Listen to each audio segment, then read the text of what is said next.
The day I was kicked out, it was raining. Not the gentle spring rain that nurtures flowers, but the kind that stings your skin and soaks through your clothes in seconds. I stood there, my hastily packed duffel bag getting heavier by the minute as water seeped into the fabric. "You're a disappointment, Oliver." My father's words cut through the sound of raindrops hitting the pavement. "A complete failure." My mother stood behind him in the doorway, arms crossed, her face a mask of disapproval.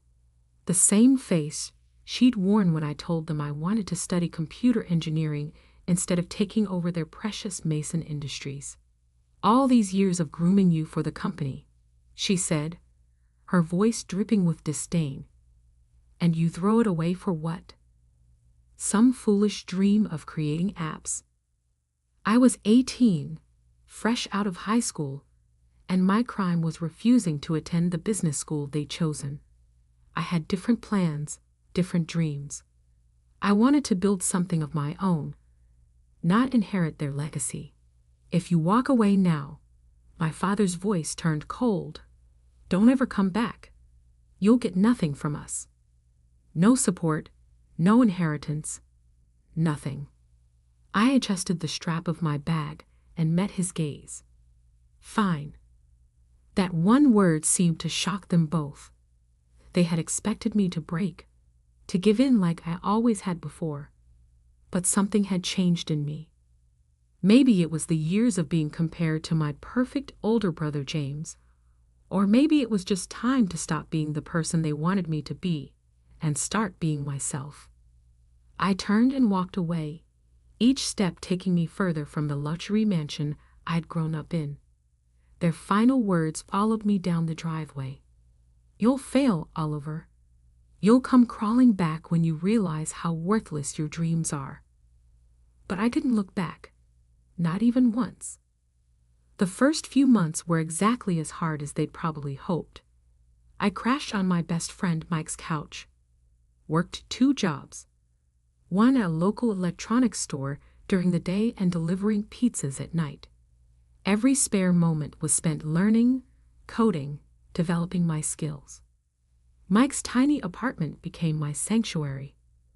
While my family attended galas and business functions, I sat cross-legged on a worn-out couch, surrounded by programming books and energy drink cans, my laptop balanced precariously on my knees. "You're insane, man," Mike would say, watching me code until sunrise. But the good kind of insane. He didn't understand the technical aspects of what I was building, but he understood drive. He understood the need to prove yourself. 6 months in, I had my first breakthrough. A small app I developed caught the attention of a local tech startup. They didn't offer me millions, but they offered something more valuable, a chance. A junior developer position with flexible hours so I could continue working on my own projects. I took it without hesitation. My family's company, Mason Industries, was all about traditional manufacturing, tools, machinery, the kind of business that had made my grandfather rich in the 1960s. They couldn't understand why anyone would want to work with invisible products like software and apps. But I saw the future. While they were stuck in their old ways, I was learning about artificial intelligence, blockchain, and the endless possibilities of the digital age. 1 year turned into 2, then 3. I moved from the junior developer position to lead developer at another company. My first major app, a revolutionary project management tool, started gaining traction. I wasn't rich yet, but I was making enough to rent my own small apartment and fully focus on my work. During those years, I heard snippets about my family through mutual acquaintances. James had taken my place as the heir apparent to Mason Industries. My parents hosted charity galas and business dinners, maintaining their image as pillars of the business community. They had effectively erased me from their narrative. That was fine by me. I was building my own story. The turning point came 4 years after that rainy night. My project management app had evolved into something bigger, an entire suite of business tools powered by artificial intelligence. I called it Novatech Solutions. When the venture capital offers started coming in, I was ready. I had learned enough about business to know my worth. The first round of funding valued Novatech at $20 million. 6 months later, that value had tripled. I moved into a penthouse apartment in the city's tech district, but kept living relatively simply. Every dollar I earned went back into developing better products, hiring the best talent, expanding our reach. Mike, who had supported me through those early days, became my head of operations. "Look at us now," he'd say, standing in our sleek office overlooking the city. From delivering pizzas to delivering cutting-edge tech solutions. Mike, who had supported me through those early days, became my head of operations. "Look at us now," he'd say, standing in our sleek office overlooking the city. From delivering pizzas to delivering cutting-edge tech solutions. I smiled at his comments, but never let success go to my head. I remembered too well what it felt like to stand in the rain with nothing but a duffel bag and determination. Then came the day that changed everything.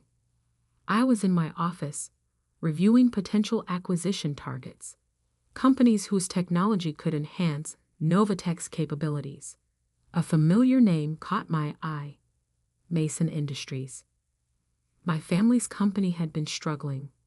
While I had been embracing the future, they had stubbornly clung to the past. Their stock price had been declining steadily for the past year. They needed a digital transformation to survive, but my father was too proud to admit it. I dug deeper into their financials. The situation was worse than I thought. They needed capital, and they needed it fast. About $5 million would keep them afloat long enough to modernize their operations. As I sat there, staring at the numbers on my screen, my phone rang. The number was one I hadn't seen in 7 years, but I would never forget it. My father's number. I let it ring 3 times, each ring echoing the words he had spoken that rainy night. "You're a disappointment, Oliver. A complete failure. Don't ever come back." On the 4th ring, I picked up. "Hello, Father," I said, keeping my voice neutral. "I've been expecting your call." The silence on the other end lasted so long I thought he might have hung up. Then I heard him clear his throat. "Oliver," he said, his voice lacking its usual authority. "We need to talk." I leaned back in my chair, looking out at the city skyline. "Yes," I replied. "I believe we do." The Mason Industries headquarters hadn't changed in 7 years. The same imposing granite facade, the same golden letters announcing the company name, the same stern-faced security guards at the entrance. But I was different. As I walked through the lobby, memories flooded back. Summer afternoons spent watching my father in board meetings, weekends when he dragged me along to inspect the factory floor, endless lectures about responsibility and legacy. "Mr. Mason?" The receptionist's eyes widened slightly as she recognized my face. "Your father is expecting you in the main conference room." I nodded, adjusting my Italian suit. Not out of nervousness. Those days were long gone, but out of habit. Success had taught me the importance of appearances, though unlike my family, I knew they were just that. Appearances. The elevator ride to the top floor gave me time to review the numbers in my head. Mason Industries was hemorrhaging money. Their quarterly reports showed a 60% decline in profits. Their stock had plummeted from $85 to $12 per share. They needed more than just capital. They needed a complete overhaul. The conference room doors opened to reveal a scene I couldn't have imagined 7 years ago. My father, the mighty Richard Mason, looked older, tired. His perfectly tailored suit couldn't hide the weight he'd lost. My mother sat beside him, her usually impeccable makeup slightly smudged, as if she'd been rubbing her eyes.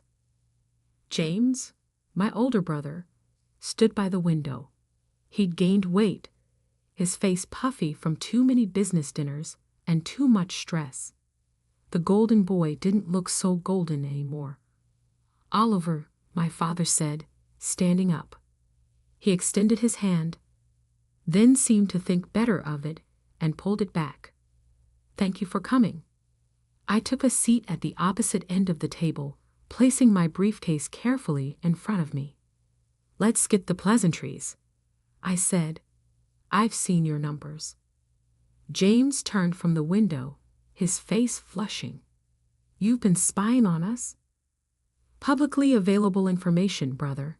Your company's decline isn't exactly a secret.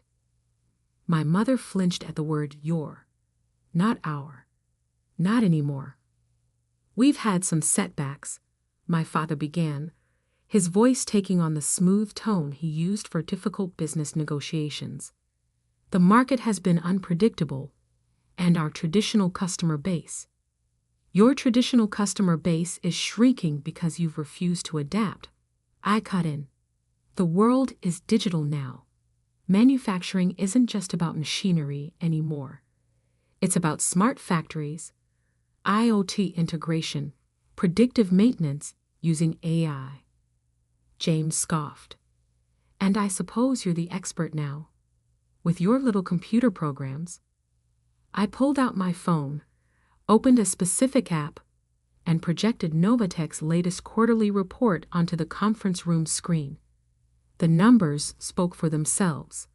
$500 million in revenue, 300% year-over-year growth, contracts with Fortune 500 companies. The room fell silent. You're the founder of Novatech, my mother whispered. CEO and majority shareholder, I confirmed. Those little computer programs have built a company worth more than Mason Industries was even in its prime. My father's face had gone pale. He remembered, I was sure, every dismissive word he'd ever said about technology, every time he'd called my dreams worthless. We need $5 million, he said finally, his voice hoarse. A bridge loan to implement necessary modernization changes. We can offer favorable terms. I'm not interested in a loan, I interrupted, opening my briefcase. I'm interested in acquisition. The word hung in the air like a thundercloud. James pushed away from the window, his face contorted with anger. Acquisition? You want to buy us out? Your own family? Family? I let out a quiet laugh. Wasn't it you, James, who told everyone at your engagement party that you were an only child? That you'd never had a brother? He took a step back, caught off guard that I knew about that. Oliver, my mother began, her voice taking on the pleading tone she used to use when trying to make me study business textbooks instead of programming. Surely we can work something out. We're still your parents. No, I said firmly. You lost the right to call yourselves that 7 years ago. This is purely business. I pulled out a thick contract from my briefcase and placed it on the table. Novatech will acquire Mason Industries for $25 million. That's more than generous given your current market value. We'll retain most of the workforce, modernize the facilities, and integrate your manufacturing expertise with our digital solutions. And what about us? James demanded. What happens to the family? I met his gaze steadily. You'll be offered a position in the newly formed division, a junior position where you'll have to earn any promotions based on merit, not bloodline. Father can serve as an advisor during the transition, after which he'll retire with a comfortable pension. Mother's social connections might be useful for client relations, But that's up to her. My father's hands were trembling slightly as he reached for the contract. And if we refuse, then I leave, and you can try explaining to your shareholders why you turned down a lifeline. Your stock will probably drop another 50% by next week. You might last another month. Maybe 2. Then bankruptcy.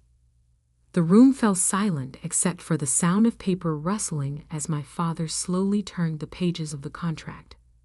You planned this, James accused, his voice bitter. All these years, you were just waiting for us to fail. I stood up, straightening my jacket. No, James. I was too busy succeeding to waste time waiting for your failure. You did that all on your own. How long? My mother asked suddenly. How long do we have to decide? I picked up my briefcase. The offer expires at midnight. Not a minute later. Midnight? My father's voice rose. That's impossible. We need time to review with our lawyers, to consider other options. You don't have other options, I said calmly, and you don't have time.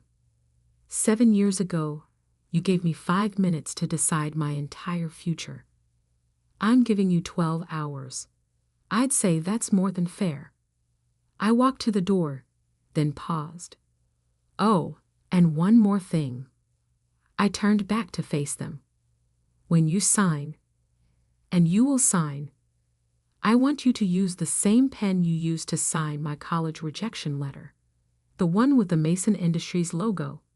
I believe it's still in your desk drawer, Father. The look of shock on his face told me I was right. He remembered that pen, remembered using it to dash my dreams all those years ago. How did you? I'll be back at 11:45 p.m. I cut him off. Try not to be late. Time is money, after all. Isn't that what you always taught me? With that, I walked out, leaving them with their shattered pride and a contract that would change everything. As the elevator doors closed behind me, I caught a glimpse of my reflection in the polished metal and saw something I'd never seen in this building before: a winner. The next 12 hours would be interesting. Very interesting indeed. 11:43 p.m.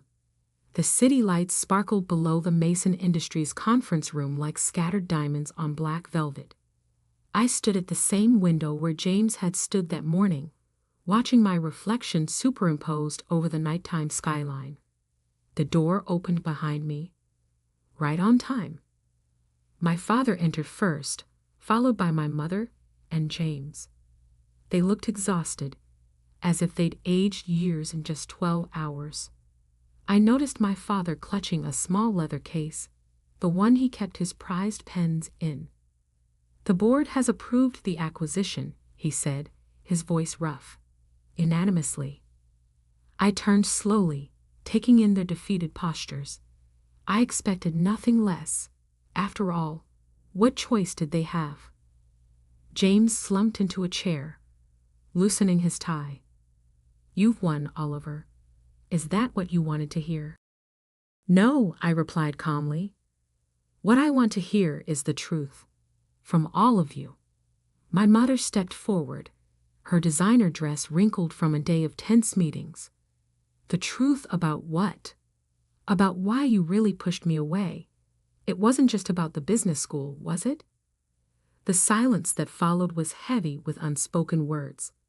Finally, my father sighed, suddenly looking every one of his 65 years. You were too much like him, he said quietly. Like your grandfather. That wasn't what I'd expected. Grandfather? The one who started Mason Industries. My father nodded, sinking into a chair. Harold Mason was a visionary. He saw the future coming before anyone else. In the 1960s, when everyone was doing things the old way, he modernized, automated, took risks. The board thought he was crazy. Even his own father called him a fool.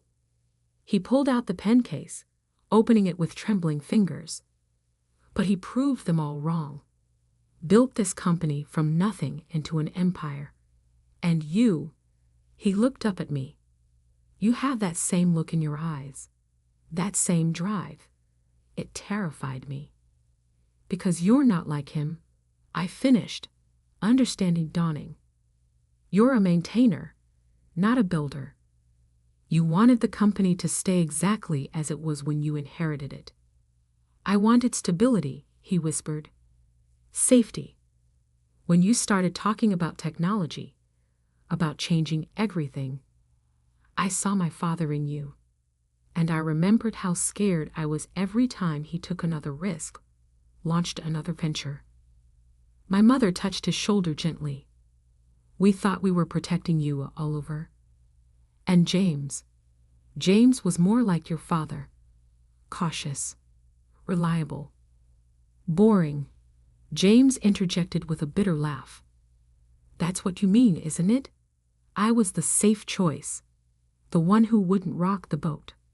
I walked to the conference table, spreading my hands on its polished surface. And now look where we are. The safe choice led straight to bankruptcy. The crazy dreamer built a tech empire. We were wrong, my father said, and the words seemed to physically pain him. About everything, about you. He opened the pen case and removed the Mason Industries pen, the same one he'd used to reject my college plans 7 years ago. The gold logo caught the light as he placed it on the contract.